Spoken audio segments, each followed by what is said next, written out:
بسم الله الرحمن الرحیم. خوش آمدید به صفحه رسمی بازارانه.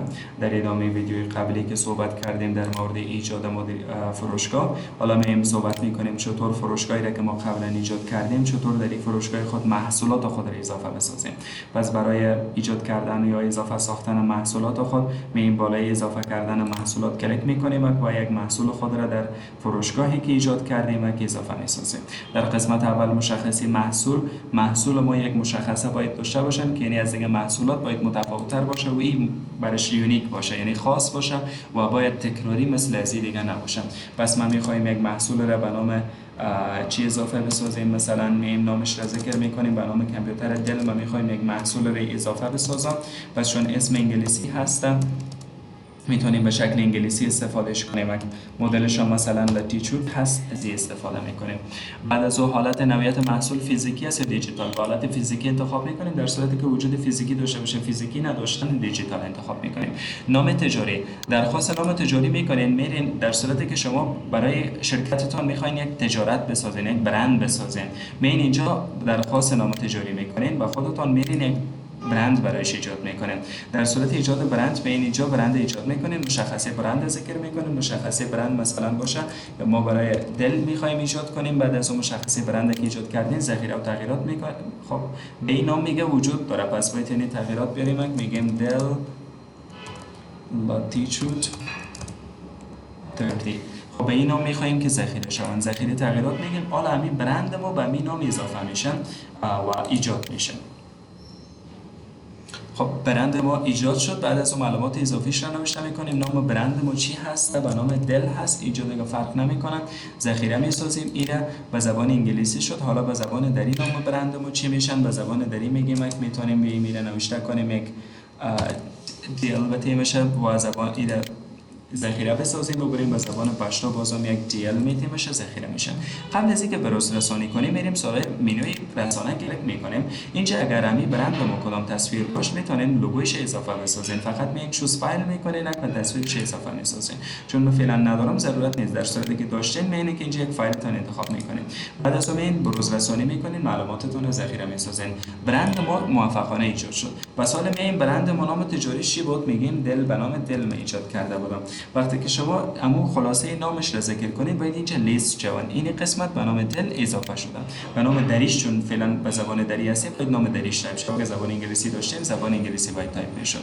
بعد از اون دسته‌بندی محصولات، لیست محصولات اینجا باید برای ما نوشته شه. میگم وسایل برقی است. پس یک کمکیشه که تایپ کنیم یک لیست با ما به وجود میارن که از این لیست باید انتخاب کنیم. میگیم لوازم برقی هست. خب دسته‌بندی مالیاتیش را میگیم که بر الکترونیک است یا برقی هستن. حداقل قیمت فروش بلند صفر میگذاریم. ما بعداً گزینه واسطه این خود کردیم. وضعیت محصول آیا فعال است غیر فعال؟ بله فعال باشه چون محصول را میخوایم در وبسایت بازارانه اضافه شه. نام محصول ما چی هست؟ نام محصول را فعلا به حالت انگلیسی باید در اینجا تایپ کنین در قسمت اول. پس من نوشته میکنم نام محصول را به دلتی شده 3040 نام محصول ما. در صورتی که از این محصول خود ویدیو داشته باشیم اینجا آدرس ویدیوش همچنان ذکر میکنیم و اینجا توضیحات بیشتر در مورد محصول خود میدیم. چقدر رم داره، خلاصه چی کیفیت داره این محصول ما، چیزی که معلومات داشتیم. اینمی کارم این بالای زبان دری و انگلیسی همچنان انجام میدیم. به زبان دری نام محصول ما چی میشن نامش نوشته میکنین و میرین بعد از این توضیحاتتون از انگلیسی به دری میارین و همچنان به زبان پشتو نام محصول نوشته میکنین. توضیحاتتون به زبان پشتو میگذارین در اینجا. بعد از این کار میریم اینا رو ذخیره میسازیم، معلومات خود را حفظ میکنیم. بعد از اینکه معلومات ما ذخیره شد میریم صفحه بعدی ویژگی و مشخصات محصول. مدل محصول چی است؟ گفتیم 3040 است مدلش. مدل محصول رو ذکر میکنیم. گارانتی آیا ضمانت داره این محصول ما؟ بله میگیم 1 سال خب در اینجا نظر بر روز است. اگه یک بزنیم 1 روز ضمانت میشن. پس من مثلا میگم برای 30 روز یا 1 ماه ضمانت است. علامت گذاری این محصول به عنوان ویژه. آیا یک محصول ویژه است؟ بله میگیم محصول ویژه است. میخواین که یعنی در صورت پول نقد بخواین که این محصول شما دریافت شه و بله میگیم. بعد از اون یک متنتون ذکر میکنین که یعنی همون مشخصات محصول رو باید ذکر کنیم. متن برچسب و مشخصات اینجا نام و مشخصه محصول رو میگن. البته به زبان انگلیسی باید اینجا تایپ شه. نوشته میکنیم مثلا کالرش رو. فقط من یک مشخصه ذکر میکنم. شما میتونید چندین مشخصه رو برش استفاده کنین. کالر مثلا میگیم بلک. رنگش است که سیاه رنگ است. بعد از اون بریم اکثر مشخصات، همین مشخصات رو به زبان دری همچنان ذکر میکنیم. این حالا نوشته میکنیم رنگ، بریم سر مشخصاتش میگیم سیاه. میریم سر زبان پشتو، باز معلومات خود را بر زبان پشتو اضافه میسازیم، رنگ، و میریم معلوماتش را میگیم که رنگ سیاه را میگیم تور. بعد از اضافه ساختن است، اینجا کلیک میکنیم و این اضافه میسازیم. یعنی این معلومات ما به زبان پشتو هم به همین مشخصات از این محصول ما اضافه شد. این مشخصات را که اضافه ساختیم، خب مشخصات خود را اضافه ساختیم به زبان مشخص خب مشخصات خود را اضافه ساختیم. اینجا لیست میشه مشخصات ما و بس زبانی که لیست کرده بودیم کلا اضافه شده در داخل از اینا. و اگه میخواستین مشخصات دیگه اضافه بسازین، اصلا تایپ میکنین مشخصات به هر چقدر که خواستین اضافه کرده میرین، اینجا لیست شده میره. فقط هم یک مشخصه فعلا کفایت میکنه. حالا من این ذخیره میسازم و میرم به مرحله بعدی. مرحله بعدی گزینه ها و برچسب هستن. گزینه ها چی هستن؟ در صورتی که میخواین برای محصولتون گزینه ایجاد کنین، گزینه یعنی یک انتخاب باشه. انتخاب به این معنا تصویرتون دارای چند رنگ است، میخواین به هر رنگش یک تصویر مختلف استفاده کنین، ضرورت است اول از اینجا گزینه ایجاد کنین. تصویرتون دارای چندین مثلا مقدار است، به هر مقدار میخواین که یک تصویر مختلف داشته باشین، از اینجا اول گزینه ها براش تعیین میکنین، بعد از اون تصویرش در قسمت رسانه اضافه میکنین. برای ایجاد گزینه ها میین اینجا کلیک میکنین، گزینه های جدید ایجاد کنین. بالای از کلیک میکنین و گزینه های جدیدی که ایجاد کردین، صفحه جدید باز میشه، گزینه رو ایجاد میکنین. این قسمت اضافه کردن گزینه که ایجاد شد، پس میتونین در اینجا استفادهش کنین. برچسب های محصول، در این قسمت برچسب ها داریم، از اینجا برچسب ها رو اضافه میسازیم. در صورتی که برچسب ها رو اضافه ساختین، باز اینجا اضافه کردن برچسب داریم، یعنی با اون نام و محصولات میتونه که اون محصول شما سرچ شوه یا جستجو شوه.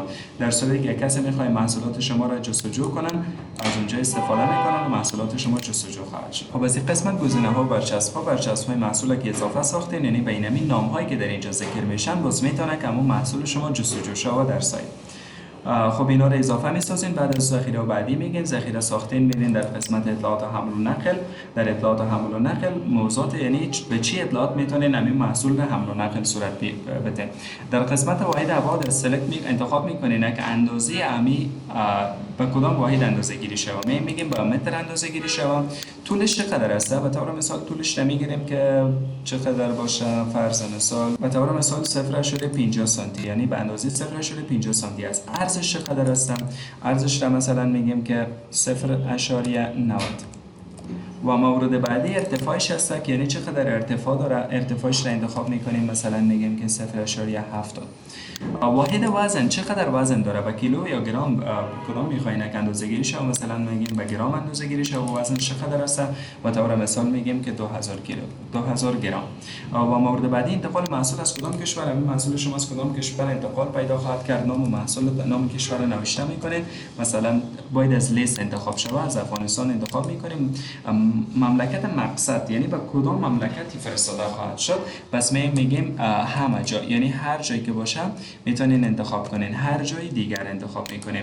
و ولایت مقصد هر جای دیگر که باشه این رو انتخاب میکنین، یعنی به هر جایی که باشه فرق نمیکنه، ما محصول رو میتونیم بفرستیم.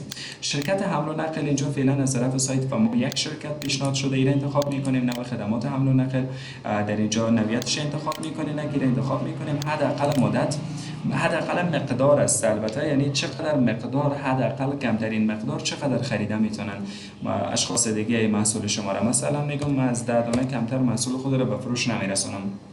هر کسی میخواد بخره از 10 دانه بالاتر یا 10 دانه باشه، پس مقدارش انتخاب میکنین. و حد اکثر چقدر میخواین محصولتون رو به فروش برسونین، مثلا میگیم 90 دانه. نرخش فعلا 0 میگیریم، بعدا نرخ رو اضافه میسازیم. و میره ذخیره میسازیم، معلوماتش حمل و نقل ذخیره شد، میریم سر رسانه. در قسمت رسانه اینجا موضوعی که گزینه ها داشتیم از قبل، اگه گزینه ها رو تعیین کرده باشین و گزینه ها رو لیست میکنه براتون در اینجا، چون ما گزینه در اینجا اضافه نساختیم، پس گزینه به می حالت عادی قرار داره. گزینه ها که به حالت عادی قرار دارن برای همه گزینه ها انتخاب هستن. پس مییم اینجا به می گزینه ها چوز فایل میکنیم، یک عکس را انتخاب میکنیم. محصول ما به کدام نوع است، کدام عکسش است مورد. خب اینجا اومده ما عکس محصول خود را انتخاب میکنیم، مثلا لتیجود 340 امی عکسش است، من انتخاب میکنم. اینجا باید اضافه شه برای ما. خب اندازش را باید از قبل تعیین کنیم که یعنی به چی اندازه باشه. پس من میام انتخاب میکنم، کراپ میکنیم و که این محصول ما وقتی کراپ میگین اضافه میشه در اینجا به این شکل. وقتی محصول اضافه شد اینجا زبان دارید و تمام زبان هم یک اکثر نشان بده. بله میگیم به تمام زبان ها این تصویر نمایش شده شود و در اخیر گزینه تمام را داریم. وقتی که تمام استفاده کردین یعنی تمام محصولات شما تکمیل شده و اضافه شده و کامل شده از این قسمت. فقط موضوعی میمونن که از طرف ادمینا باید تایید شون. وقتی که تایید شد میتونین شما اونا را اضافه بسازین همچنان و در مرحله بعدی یک مرحله دیگه باقی میمونه بعد از تایید ادمین های گروه وبسایت بازارانه که باید شاپ انونتوری شود. شاپ انونتوری یعنی محصول شما در قسمت فروشگاه شما اضافه شون. اینجا فقط ایجاد شده، فعلا شاپ انونتوری نشده، در اجناس فروشگاه اضافه نشدن. اینجا به این لیست خالی هستن که مرحله بعدی است که شاپ انونتوری شود و در اینجا اضافه شد در فروشگاه باز نمایش داده میشه و هر جایی که محصولات شما جستجو صورت بگیره نمایش داده خواهد شد.